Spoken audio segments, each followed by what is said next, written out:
life. Oh, life. Oh, life.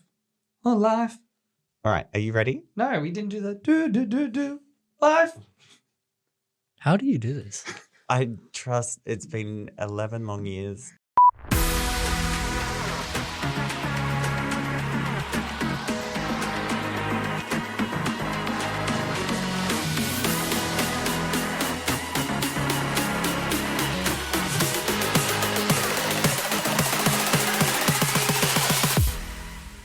Ahoy hoy and welcome to another episode of Let's Talk. I'm Shaun, the pink Super Sentai Polidano.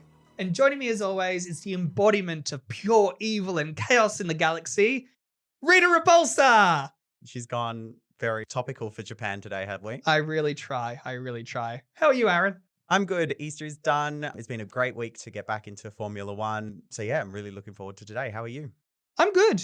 We're in April and I have dealt with the daylight savings change. So, my mind's a little bit elsewhere. Oh, and I'm only a few weeks away from being on a European adventure. What are you going to do without me? You say this like you're not going to find a way to annoy me from the other side of the world. I will find a way. I've already decided that I'm going to have free reign to claim your BMW as my own. Please do not pick up any boys in that new BMW. You're not my supervisor. I've not even done that. How dare you? Anyway, this week we saw the teams head to Japan for the Grand Prix at Suzuka. We had a full grid back as Williams returned a repaired second car to the grid. But before we get into that, it's time to welcome this week's race mate.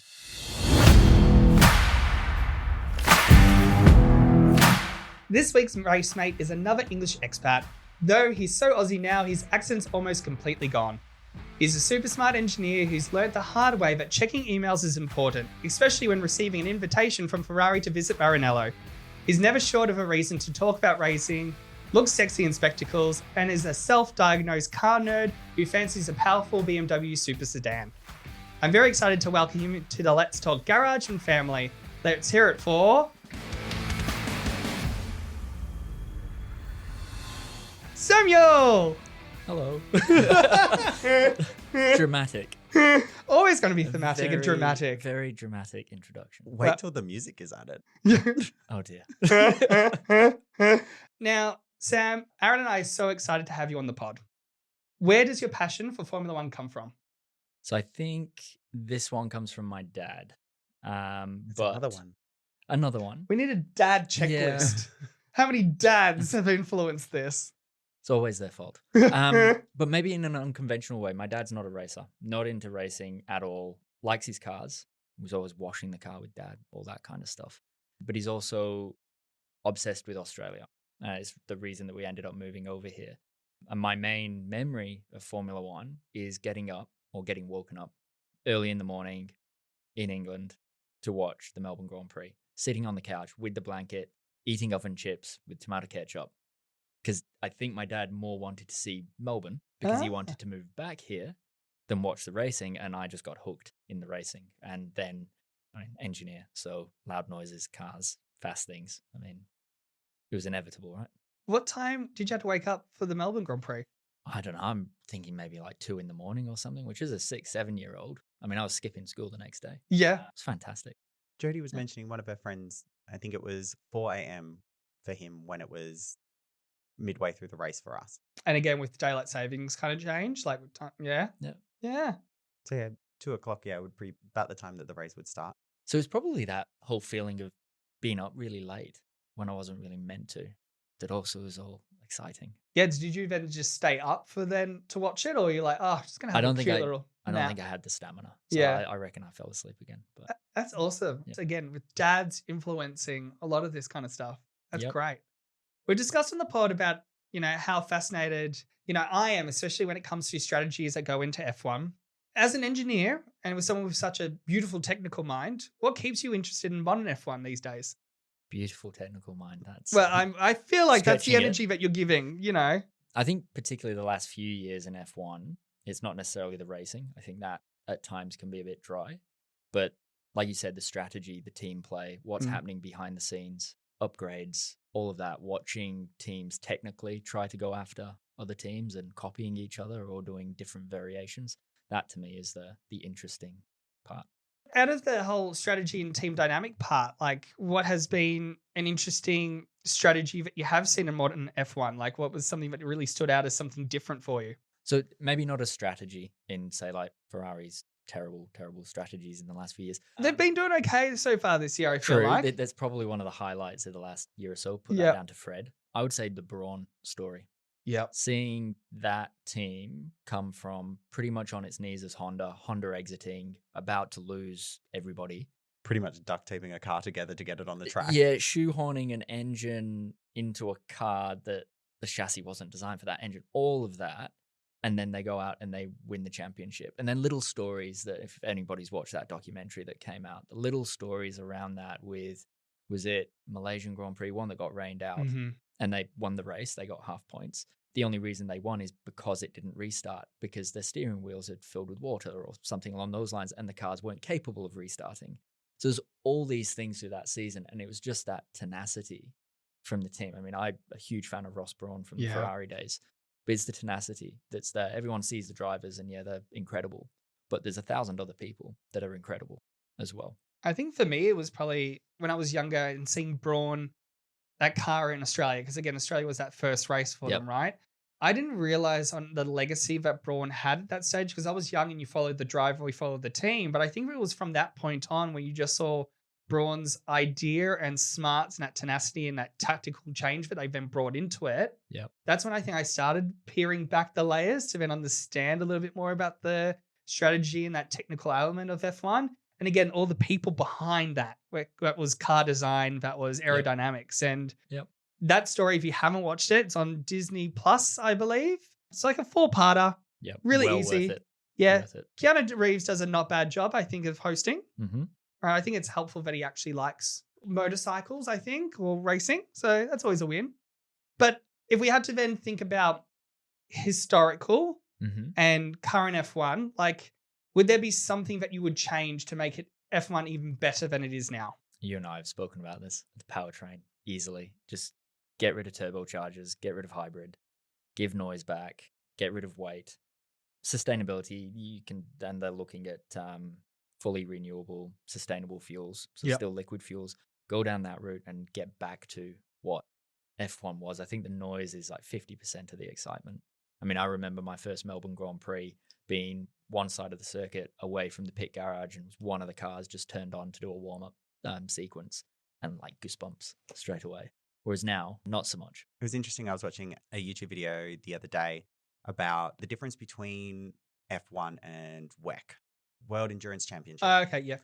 So Le Mans and all that kind of stuff, and how the differences that are between the cars and why the style of racing is different and all that kind of thing. And one of the things that they brought up was that originally a lot of teams that enter F1 do so to try and test things that they would try and use in their road cars at some point. And so at the time that the regulations changed in like 2014, hybrids were a big thing. Before the time of EVs, hybrids were the next big thing. And so they put hybrids into all the F1 cars in order to test them.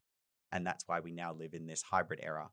Obviously, we've moved in a completely different direction from hybrids, and the WEC cars are establishing themselves as being a little bit more accessible to car manufacturers than Formula One is. And so a lot of manufacturers are going, okay, well, we're going to do World Endurance Championship and put all of our testing technology into those cars and see how it performs to try and improve our road cars, because you can get a shit ton of data really quickly because the cars are being driven so hard and so far.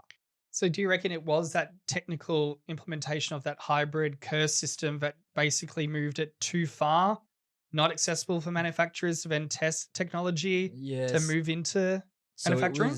It was a push by industry, pressures around sustainability, all of that, and relevancy, that F1 engines, V8s revving to 19,000 RPM was no longer relevant on the road. And there was a huge push that F1 would be at risk if it wasn't relevant, hence the hybrid route.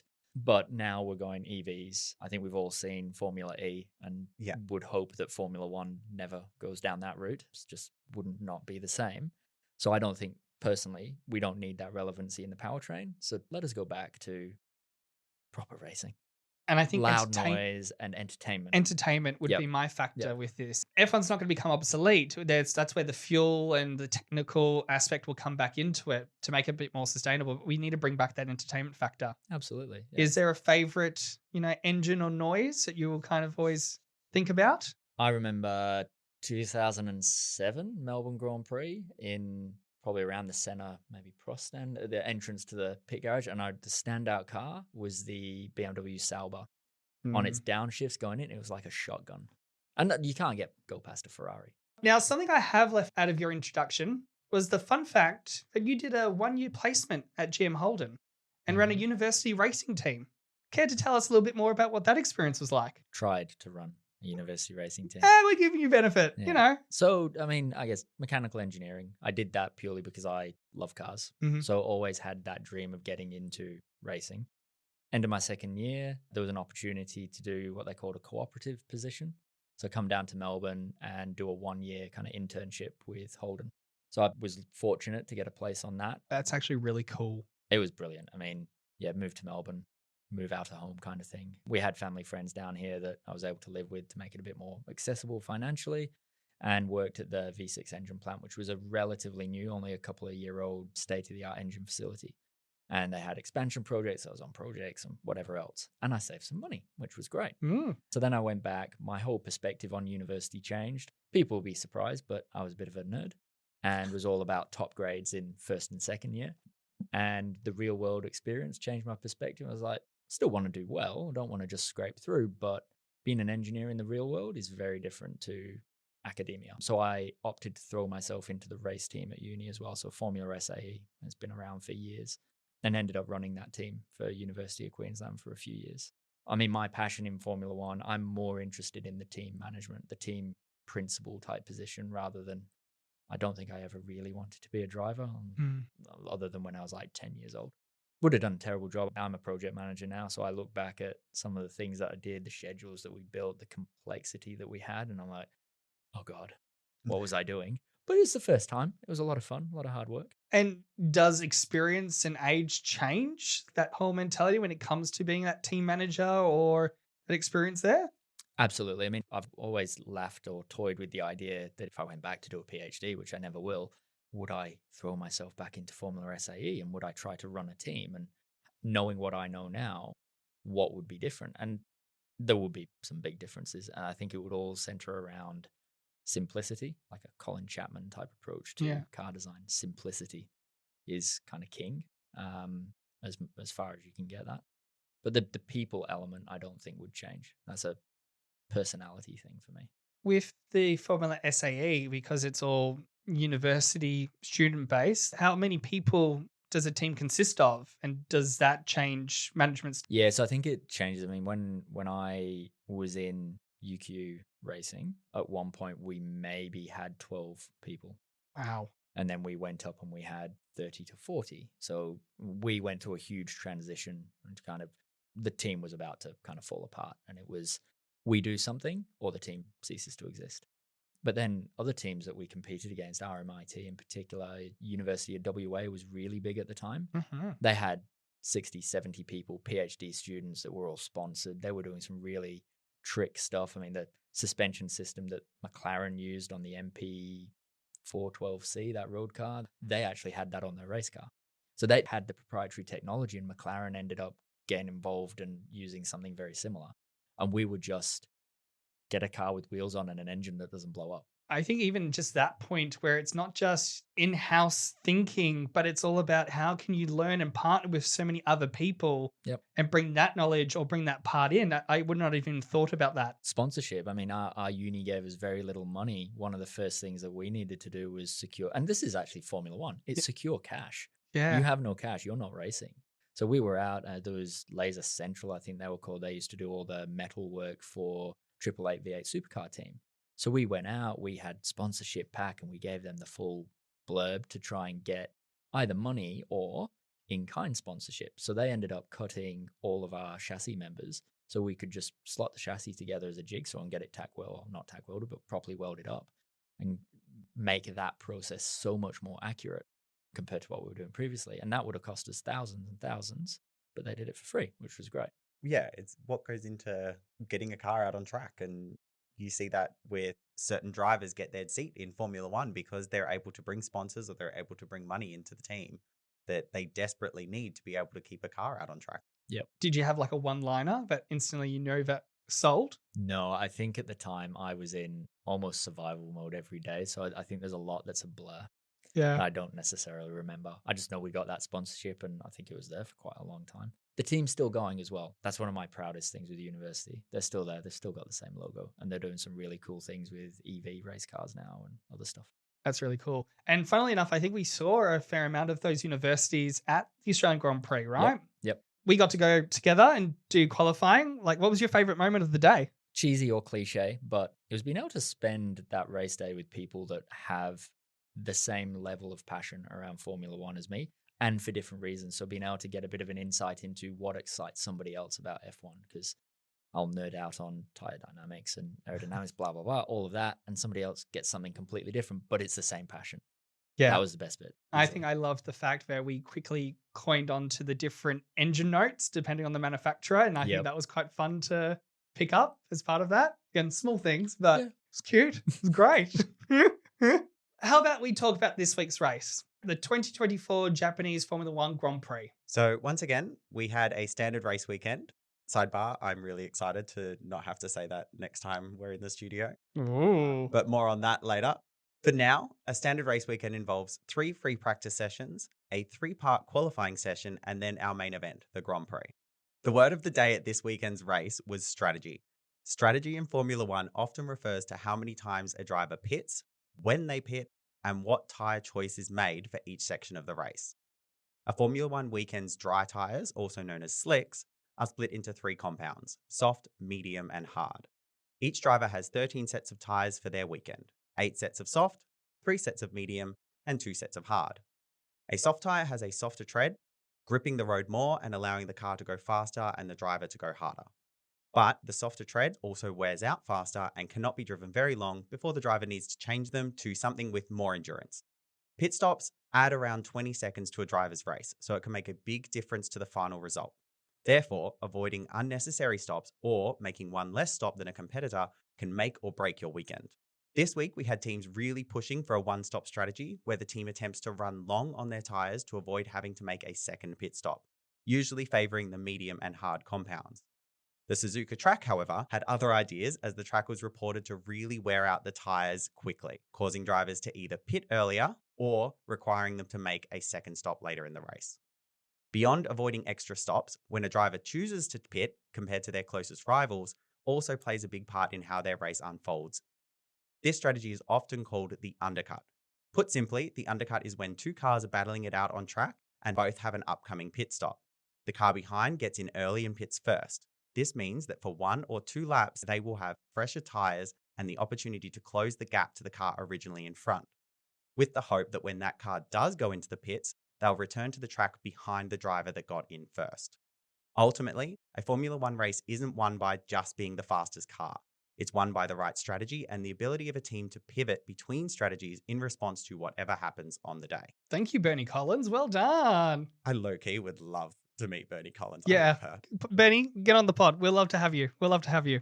This weekend's Japanese Grand Prix at the iconic Suzuka circuit was like a game of chess. Strategic moves and counter moves, all in the game of track position. Suzuka, while iconic, is one of those racetracks that needs to be about position. If you don't have the right position, you're unable to win it. Free Practice 1 set the tone with its fair share of drama. It was congested, with drivers voicing their frustrations over traffic management, and in a standout incident, Logan Sargent lost control of his Williams, bringing out the red flag and halting the session. A notable absence was Daniel Ricciardo, who set out at FP1, giving his seat to Japanese Super Formula driver Emil Iwasa for the first taste of F1 action. Free Practice 2 was hampered by tricky weather conditions, leaving teams in a dilemma over tyre choices. With the track too wet for slicks, but yet too dry for intermediates, only 7 of the 13 drivers who ventured out in these conditions managed to set a time. This practice session was a glimpse into the unpredictable weather at Suzuka. In FP3, Red Bull seized control, flexing their pace with a dominant lap time, while Ferrari barely made a mark with only 2 laps completed during the session. Aston Martin's performance was a tale of 2 drivers. Alonso clinched P5, while Stroll languished in P18. The weather remained consistent for the competitive qualifying session, with the top teams jostling fiercely for pole position. The battle resulted in Max Verstappen claiming pole, closely trailed by teammate Sergio Perez, with a surprising P3 for Lando Norris. Yuki Tsunoda gave the home crowd something to cheer about, making it to Q3 and securing P10, while Lance Stroll faced disappointment, starting at P16. Race day showcased Verstappen's unrivaled dominance as he sailed to victory with a staggering 20-second lead over Perez in P2. Overtaking opportunities came through tactical pit strategies, with several teams opting for that undercut to gain those positions. A dramatic turn of events unfolded right at the start, with a crash between Alex Albon and Daniel Ricciardo on the lap 1 turn 2 causing a red flag. Ferrari continued in its good form, with Carlos Sainz finishing P3 and Charles Leclerc securing P4, the latter being the only driver to successfully pull off a one-stop strategy. Mercedes, on the other hand, faced a conundrum, showing moments of promise, but ultimately questioning their one-pit strategy and struggling with pace. The fight for P6, P7, and P8 came down to the last few laps, with Alonso, Russell, and Piastri engaged in battle, showcasing the competitive spirit of the other top teams. Tsunoda continued to impress, finishing at P10 and scoring valuable points in front of that home crowd. Away from the track, Williams faced hurdles, struggling to rebuild its car from the previous race due to the additional chassis not being ready in time. And rumours and media headlines swirled around Lawrence Stroll's attempt to lure Red Bull's technical maestro, Adrian Newey. So, Samuel, let's talk about the dominance of that Red Bull car. Engineering me absolutely loves it. Yeah, it's just, Adrian Newey, and it's everybody else. There's a whole It's a team behind that. It isn't just one man, but I don't think we can underestimate the contribution that he makes. The racer part, yeah, it's a bit of a problem for the sport. It does. We don't talk about who's going to win.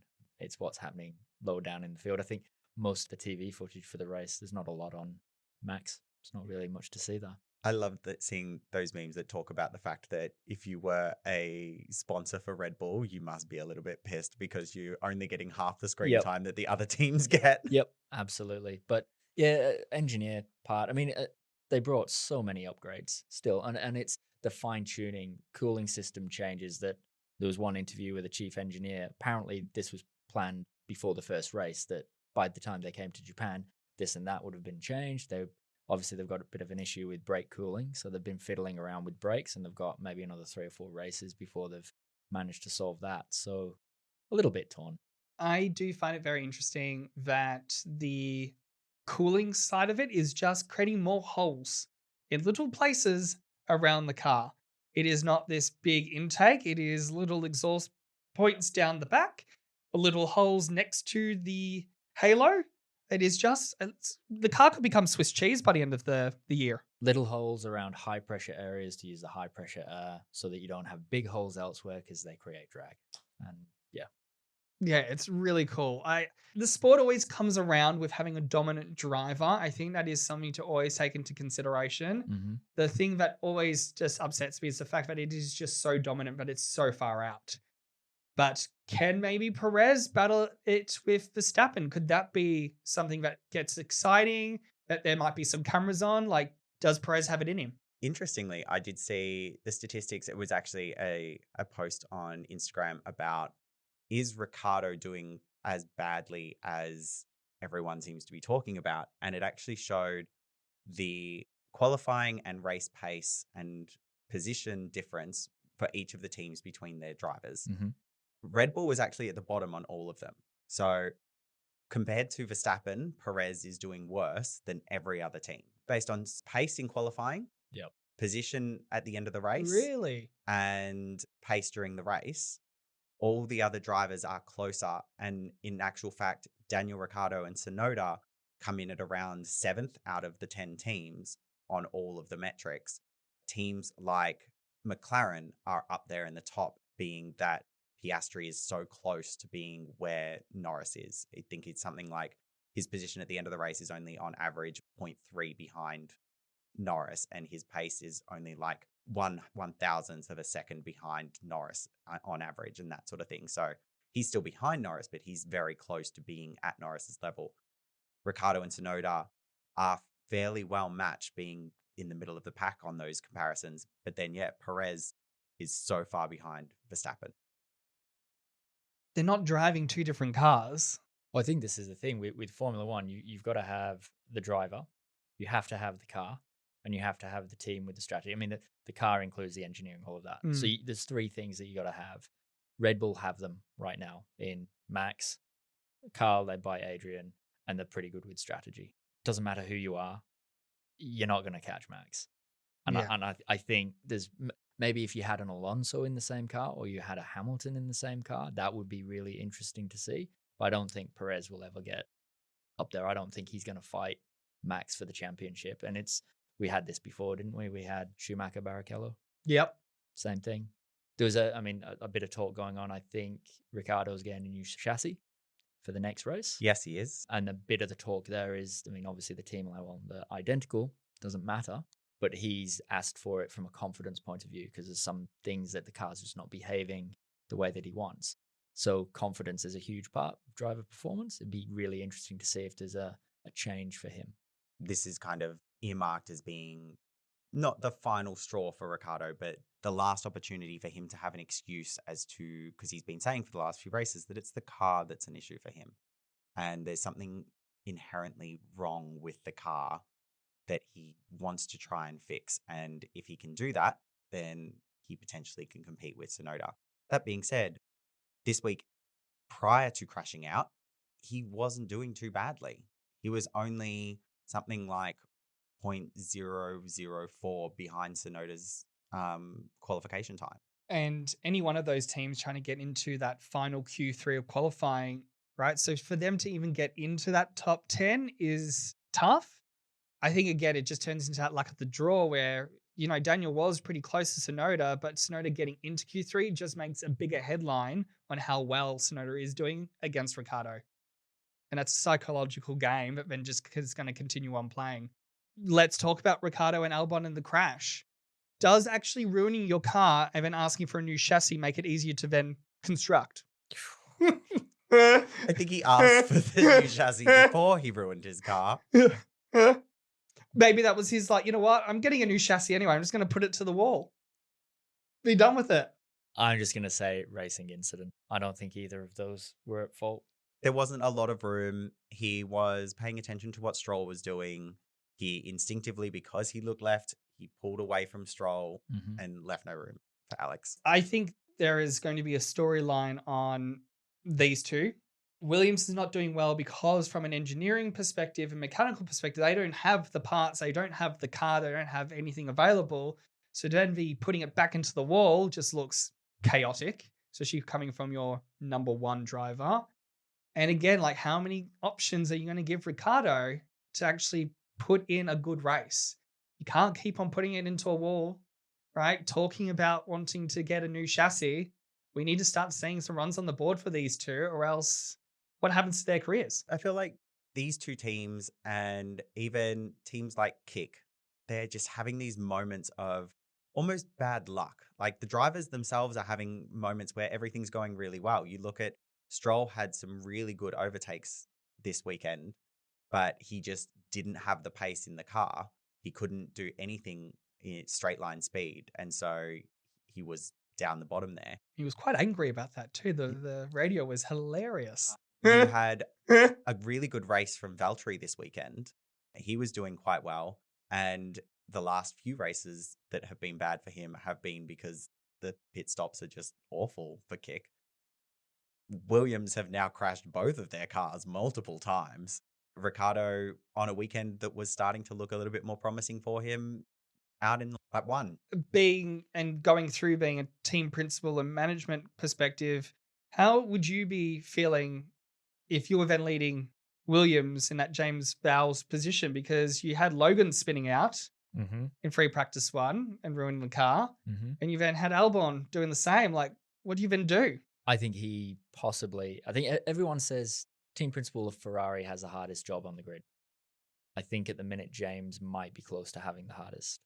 They're in a rebuild phase. They're going to keep going backwards because they're fundamentally changing so much with how they work. That's going to create more and more pressure on that team because if you're not performing, you're not getting money. And then to have that run of, they're so close to only being able to put one car on the grid. What do you do with your drivers? Do you tell them you need to drive really, really carefully?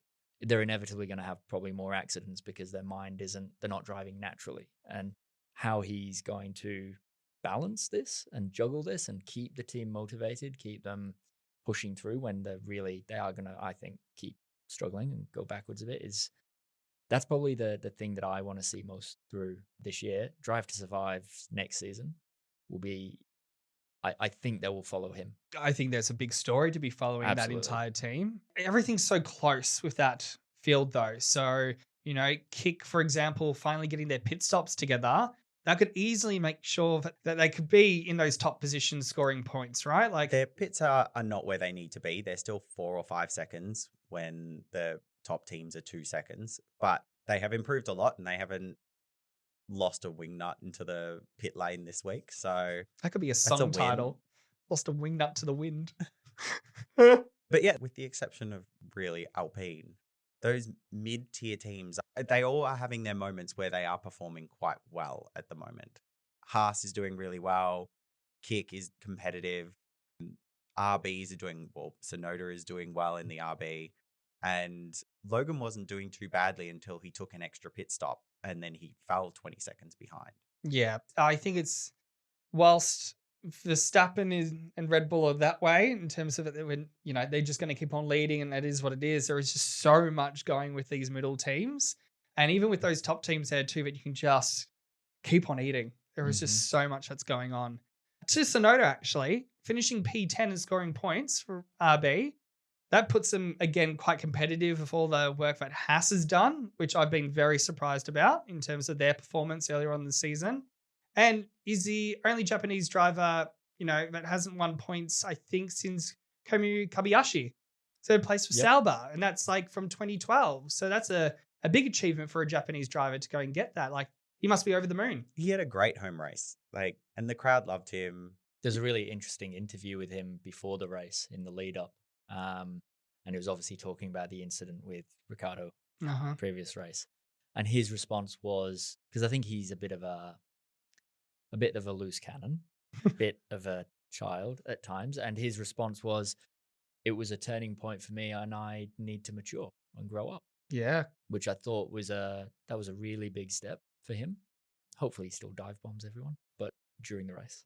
I don't mind a bit of a shouty radio thing. Maybe not the dive bomb. The dive bomb and then just aiming for the apex, but having not braked enough that you're just gonna understeer. That was my favorite part. And then he locked up as well. But it was after the checkered flag. It was too. It was in the outlap. Yeah. I did also recently see about Tsunoda in particular, the fact that he's not really what Red Bull want. Mm-hmm. So unfortunately for him, that's the reason that when Ricciardo came back, it was all talking about Ricciardo's potential to go to Red Bull, and everyone kind of forgot that Yuki was there.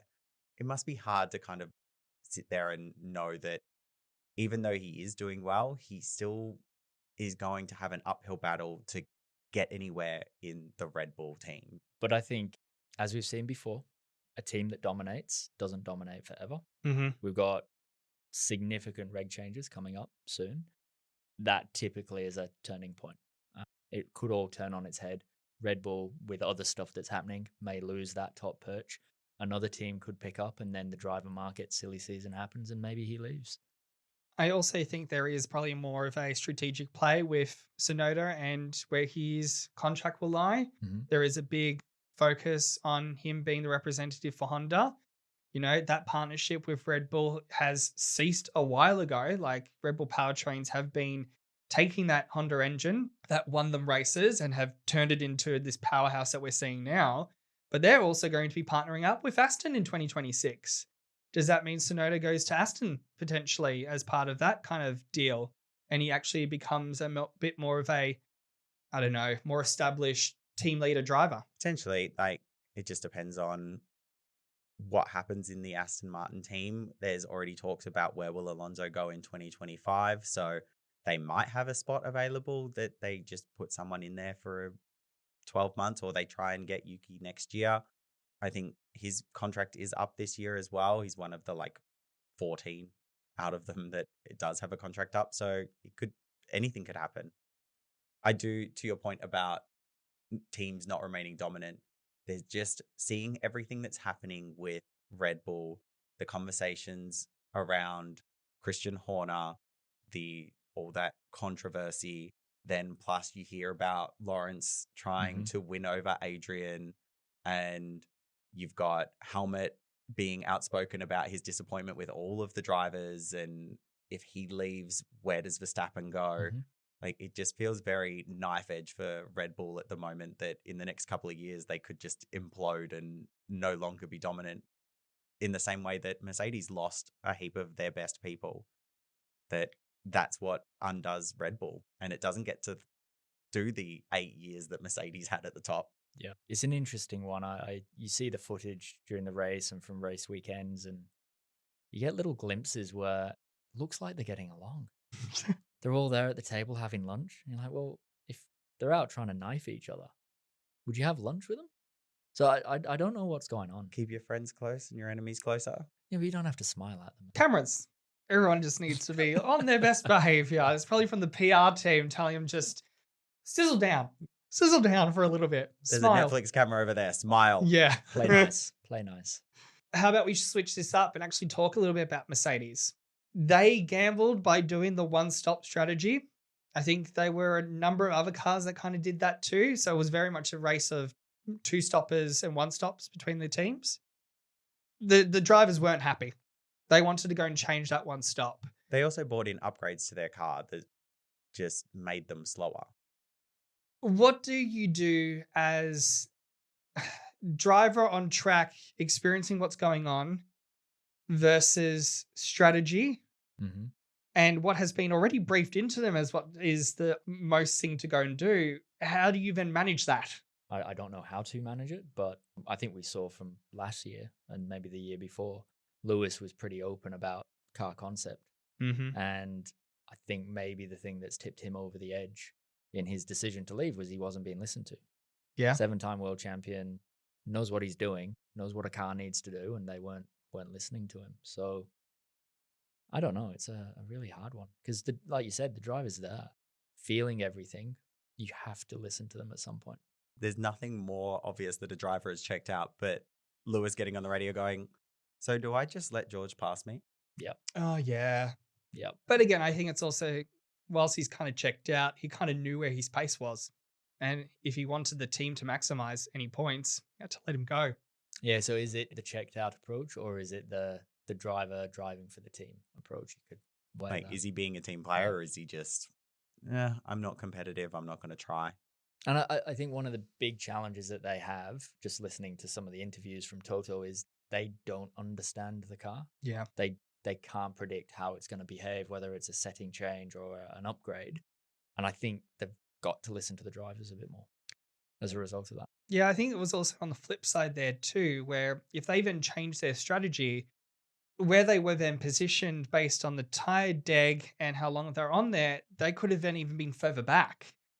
So then what do you then go and do? Like, you want to listen to the driver because you need to give them enough pace, but based on doing that extra 20-second pit stop and then being on the right set of tires, but then being somewhere back, do you then lose out? Like, that's where everything, it's such a team sport.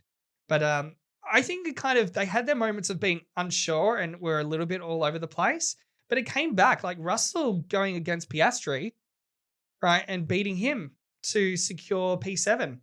You know, it came to them. Eventually, they were probably just being very, this car's driving me insane kind of mentality. Second last corner or something like that. Yeah. Managed to get past. Russell is very aggressive when he wants to be.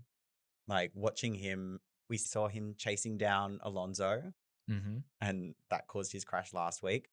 Who was it last time Sainz won? Who was he chasing? Stroll? And then he ran into the wall. Was it He was going Lando? really hard to try and catch. Was it when they hit the barrier just by a bit? And Lando also did that, but George hit it more aggressively and he went straight. I think it was Lando. We watched these kind of like Russell just hunting people in those last few laps, and he takes more risks. The red mist comes down. So Yeah. Jacqueline Hyde, you put the helmet on him, put him in the cockpit, and he's a very different person to the nice, polite British boy in the press conference. I did find him to be very aggressive. I think we saw that with Piastri and Piastri having to then use the escape plane because he gave him no room. But again, from what's the points difference between P8 to P7? Like you need those points. Yeah. And he drove pretty well, really. I also love the fact that Alonso, whilst he won't probably go and say this, maybe was giving Piastri the toe because he did not want those Mercedes behind him because of where they were at with their tyre compound and race strategy there too. Like it was fascinating between those three. It was, my favorite was Crofty on the Sky News coverage, where he's like, it's just fascinating how much that Oscar is able to gain on Alonso just before that DRS sensor. And then at the end of the race, they asked George, and he's like, Alonso playing games. I would never imagine that. Puppet master. I love Alonso. Yeah. And what did you sent me a meme, Alonso's response? Yeah, something about he didn't want to say anything because it may just be like deemed inappropriate by the race stewards because of the crash that he got into last weekend. Yeah, he's like, I don't want to say anything because they might penalize me and I won't get to participate in the championship anymore.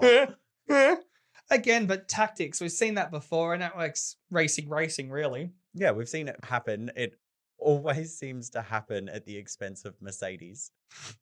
There's always like Ferrari is helping McLaren is helping Ferrari to get that toe to avoid Mercedes catching up. Lando had a pretty easy, I wouldn't say maybe it was easy being in that car and racing, but you know, we're talking about P6, 7, and 8, and he was P5. Yeah, I think I said to you with qualifying that P3 qualifying seemed a little bit out of pace. Yeah, I would say it's surprising. I think he was disappointed by 5 at the end, but they're just not quite there yet. No. I don't think. Again, an improvement, I think, from last year. It's hard to tell. Like Japan was also like late as a race last year. It was late in the calendar. I think it would still be at least an improvement for McLaren. Like they've got a good trajectory. It's just, I think the excitement for them is quite high and they just want to be maximizing every weekend and getting those like podium spots, which sadly they weren't able to this weekend. I think they're building a good foundation. They've got 2, as you said before, probably the closest driver pairing on the grid. If they won't be this year, maybe next year, they can build to be more competitive and fighting at the front. Will be really interesting to see how those 2 drivers get along when there's maybe more of the championship at stake. Yeah, like even we saw it in Australia. It was hard to watch Piastri being given the order to give the spot to Lando, but he took it on the chin and did what he was told. It'd be interesting, as you said, if they're vying for a podium spot every race, would they still be quite so okay with team orders coming through and being asked to give up places? No. Easily, no way. Easily, no. You want to assert that dominance, right? You want to be number one. You want to be number one. And those 2 drivers, despite Lando being in the car and being in the team for much longer, Piastri has come in and is performing just as well. It's exciting to see. Like, I'm like, yes. You compare him to, say, De Vries. It's a completely different trajectory. Yeah. And I think it shows the quality that he's got. He's going to be around for a while. Talking about team dynamics, how about Sainz and Leclerc? Good weekend for Ferrari, P3 and P4. But again, you kind of have seen the shift, or there is just more with Sainz. Why are you giggling? Why are you giggling? Have they got rid of the wrong driver? Oh, yeah. But that is the question, isn't it? But if you take this year out, like even if you look at the stats for both drivers to this race, Leclerc still comes out better by the numbers, even though Sainz has had a good couple of races. So if you think back to the start of the season, before Sainz had these good couple of races, Leclerc clearly looked like the dominant driver. Yep. Whether it is just the fact that Sainz was gotten rid of, that he kind of went, you know what, I'm going to push a little bit harder and I'm going to do my best. And his best has obviously worked out well for him.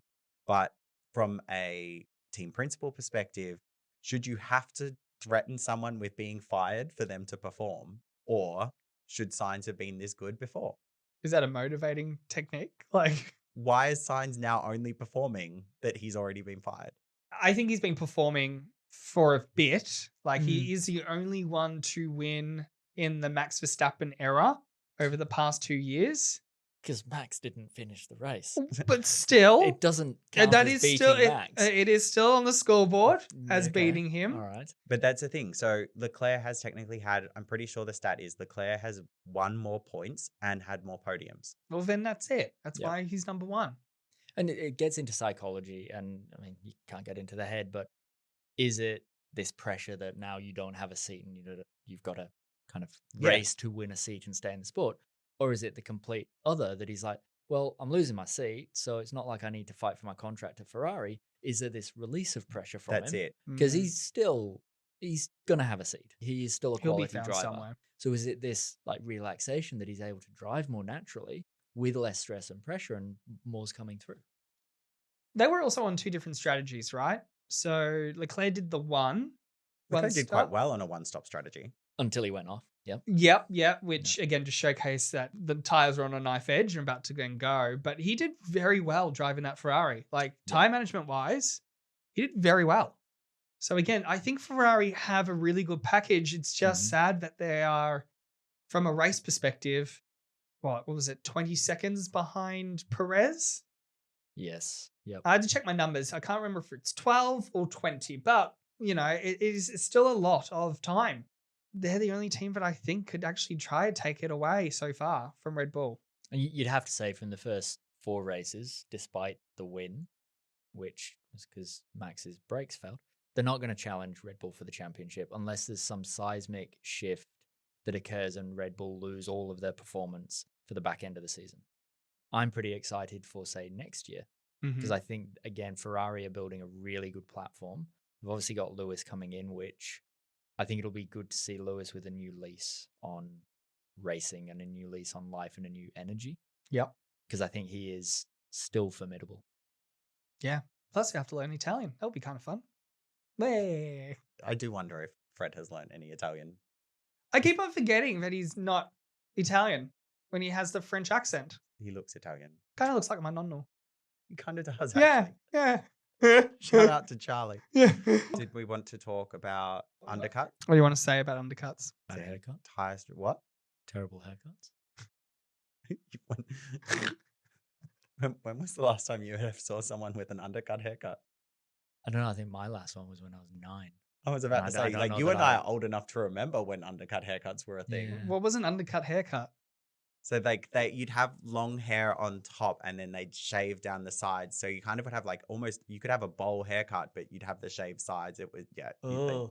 No. So no. my dad still hasn't forgiven my mum. Apparently, when I was little, I had beautiful blonde hair.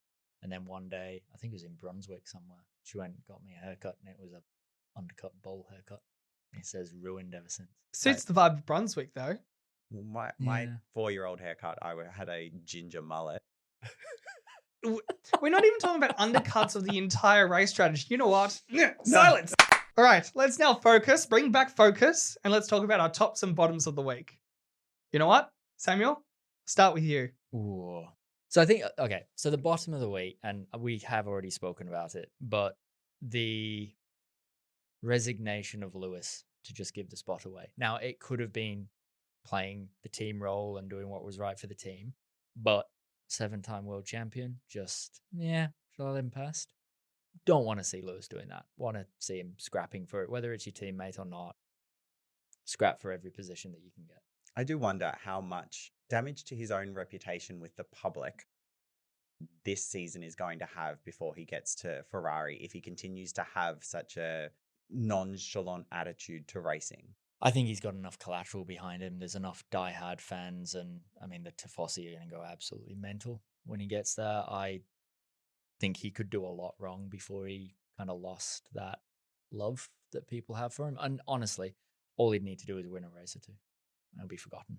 Easily. I think, let's talk to Jody, halfway through the season, if he's still tipping it in, I think there will still be a lot of love and passion, and it'll just be now focusing to 2025. We've already got her wearing red. It's fine. Yeah, that's very true. Now, what was your top? So there was a moment, I think it was Perez going through 130R, and it was a couple of overtakes that he did. I think it was on Lewis, and then he did it again on Russell.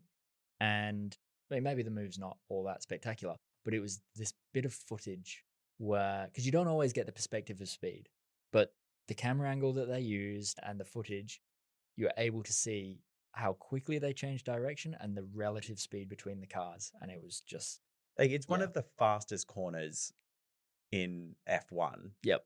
because it is only just that very slight angle. And his overtake of Russell was fairly standard on the straight before the corner. Mm-hmm. But his overtake of Hamilton, like, he got the job done in the last, like, 100 meters. And it almost looked like it was a game of chicken between him and Hamilton. And Yep. Hamilton just backed out. And Perez just got the apex and kept going. Yep. And he just, like, if he touched the brake pedal through that corner, I'd be surprised. He was just flying. Completely It was committed. a masterclass of like overtaking. Yeah. I thought. Just like years and years ago, back with Weber, going through Eau Rouge and Spa, and he goes through Eau Rouge on the outside.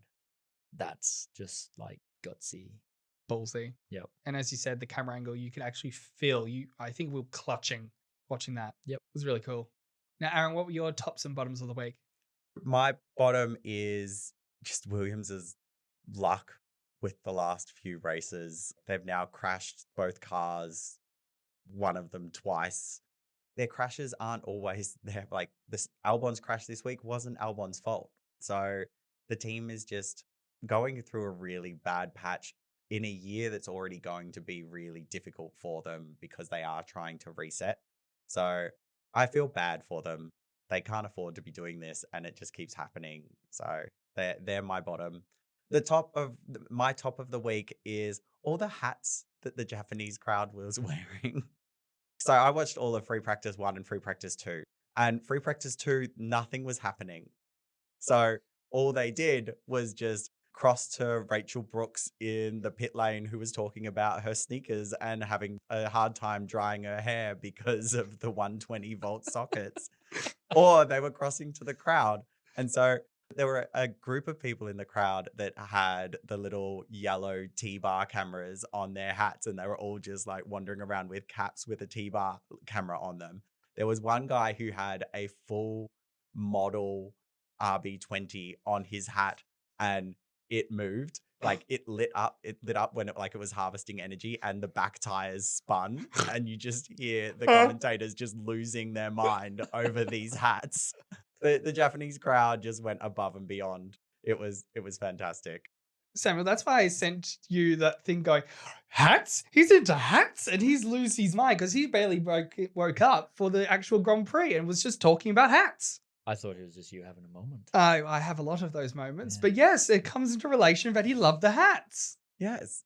I woke up from a nap just in time to watch the Grand Prix, and then And spoke about the hats. I love the hats. And then you just started screaming hats and videoing it and sending it to everyone we know. Well, you know what? Surprise and delight that was.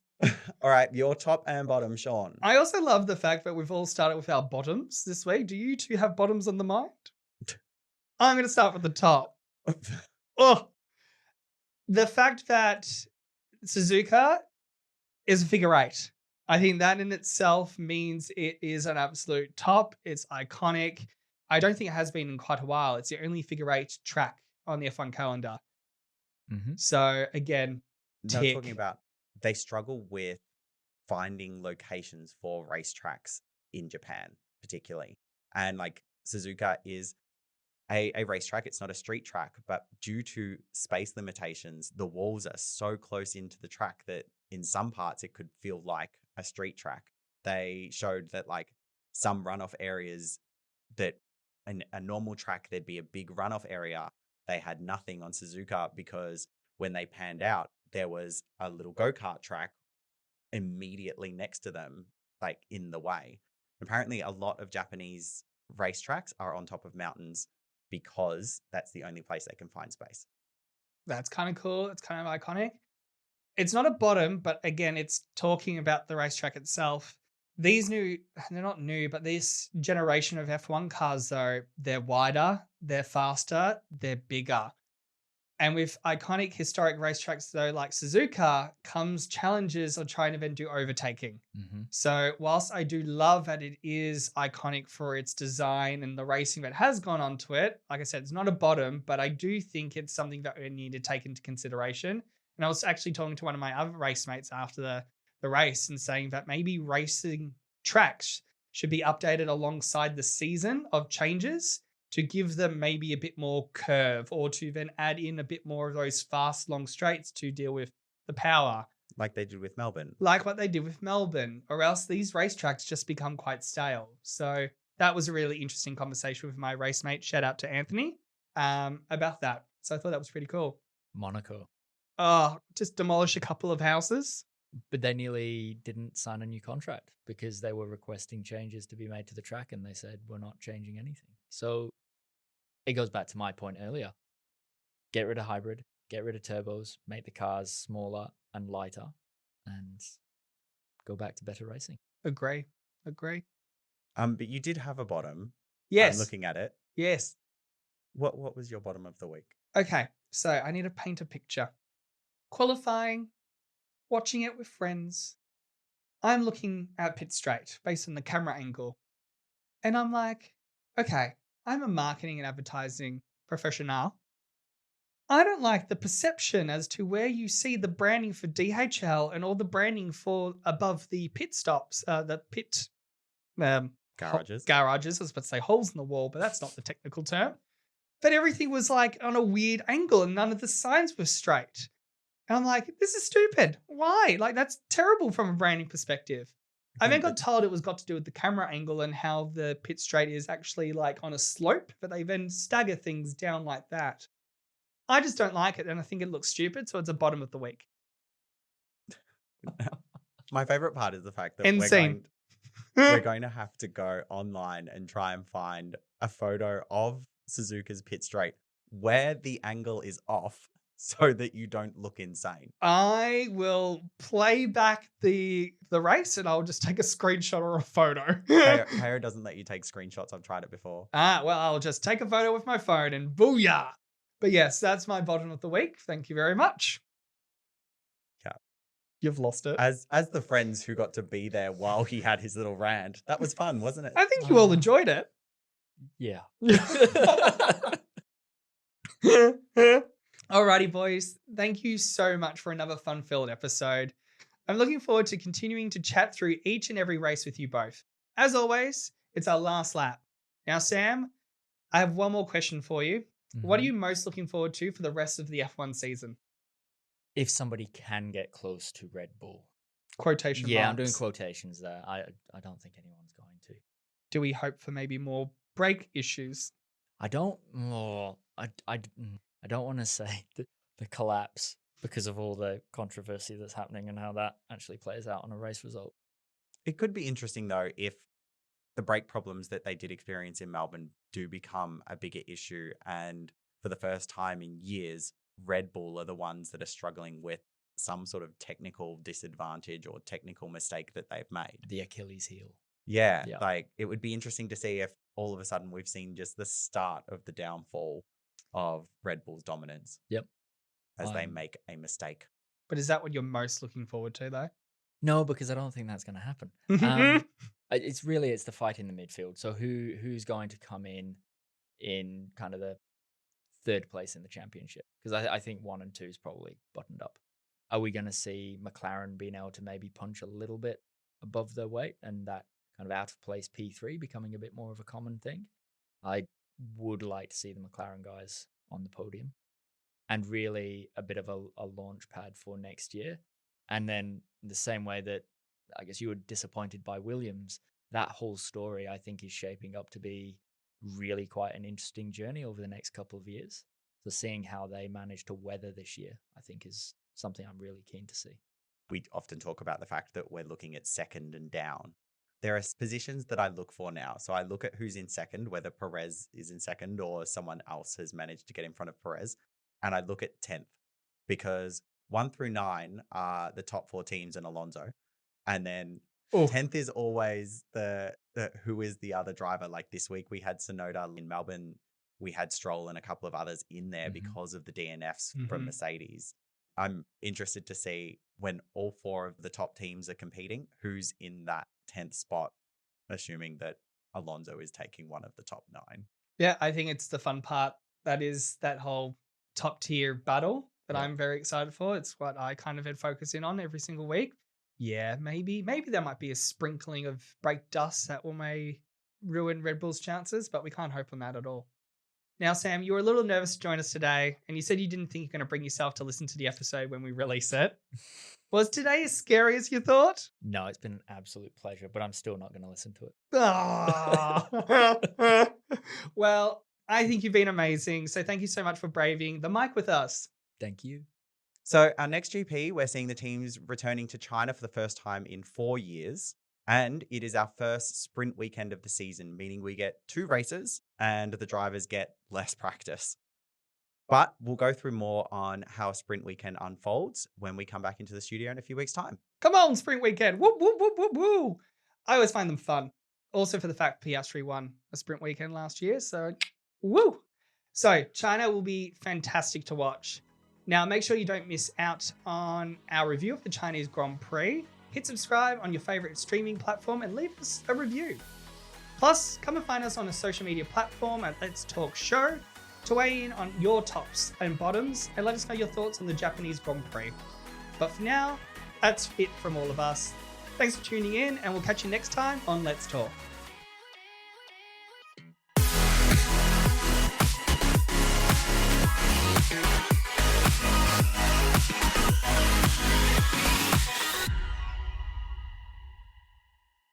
Let's Talk is hosted, produced, and edited by Shaun Polidano and Aaron Best. Our show is an entertainment podcast, and the views expressed by the host and guests are meant for entertainment purposes only. Let's Talk is recorded in Paran in Naarm, Melbourne, and we would like to acknowledge the Burrarong people of the East Kulin Nation, the traditional owners of the land, and pay our respects to Aboriginal elders past, present, and emerging.